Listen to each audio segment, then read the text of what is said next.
And in 1943, when the Canadian people are polled and asked how they would vote in the upcoming federal election, the polls showed that if the election was called today, that the CCF would have won. And what that does is push the federal government to the left itself, at least in its rhetoric.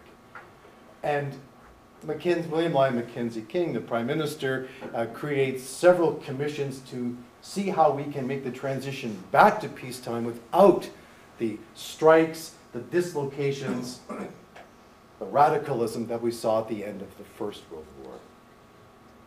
One of the other things I love about this strike wave of the 1940s is that it became, for all kinds of Canadians, the thing to do.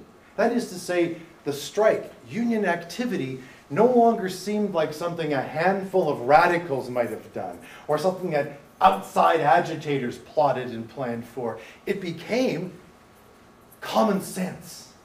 It became part of your consciousness. And I mean that even just in the sense if you were being awake, you had to know about the labor movement and the success of collective action.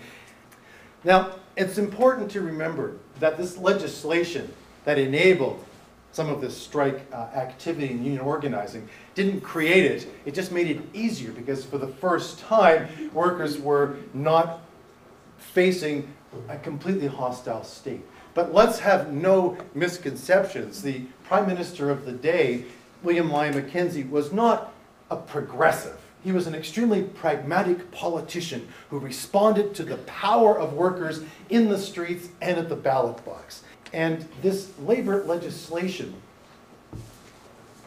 was not a gift to the labor movement.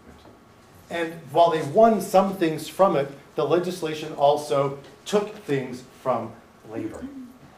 It meant that labor was increasingly going to become more bureaucratic.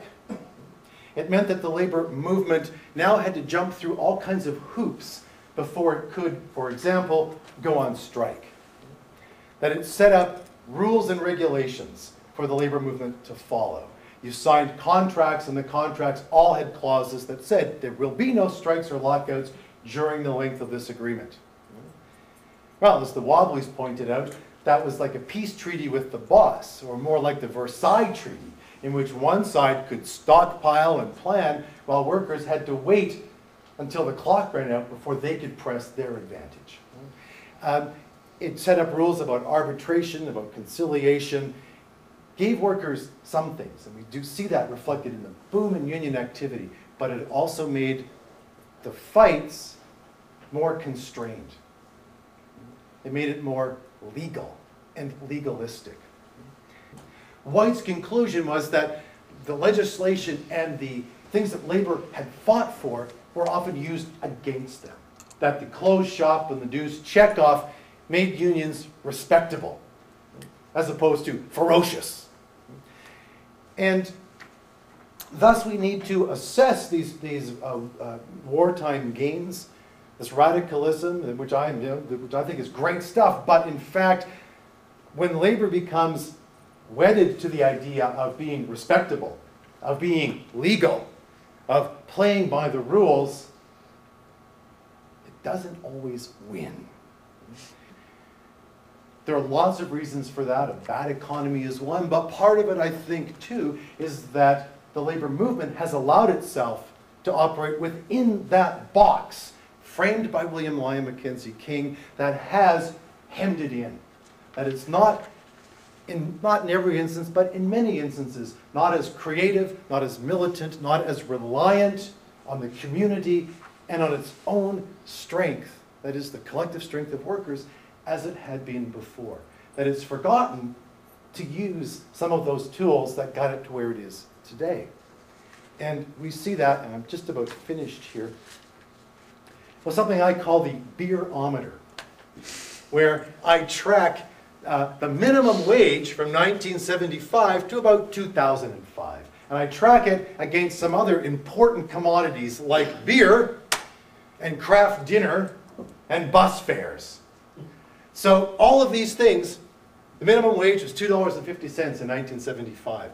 and you could buy 10 boxes of Kraft Dinner for $2.50 in 1975. You could buy 100 ounces of beer, 10 of those 10-ounce glasses that some of you here I know remember. And you could buy 10 one-zone bus transfers for $2.50 an hour. Minimum wage. Well, of course, you know minimum wage has shot up from $2.50 to $8 an hour. But Kraft Dinner has shot up from $2.50 to $15. So if you peg minimum wage to the price of Kraft Dinner, minimum wage should be $15 an hour. And if you tied it to beer, local beer, it should be about $23 an hour. And if you tied it simply to bus fares, minimum wage should be $25 an hour. Because the price of bus tickets have gone up 10 times. And if you're classier than I am and are drinking imported beer, that's your benchmark, the minimum wage should be about $34 an hour. And I think that these two charts are actually closely related.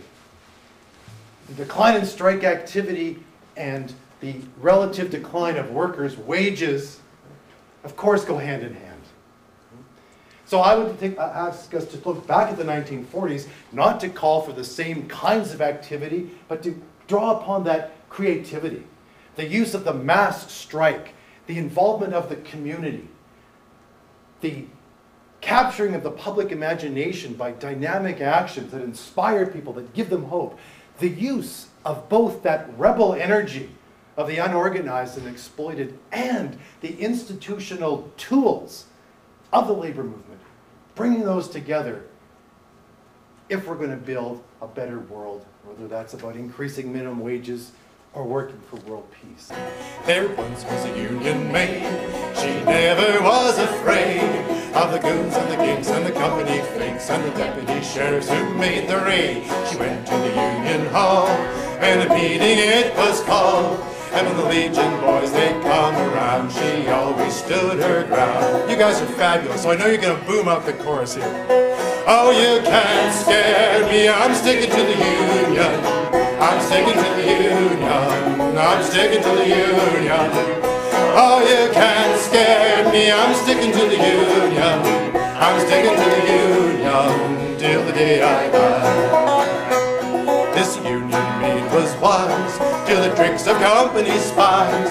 She couldn't be fooled by company schools. She'd always organize the guys. Coming up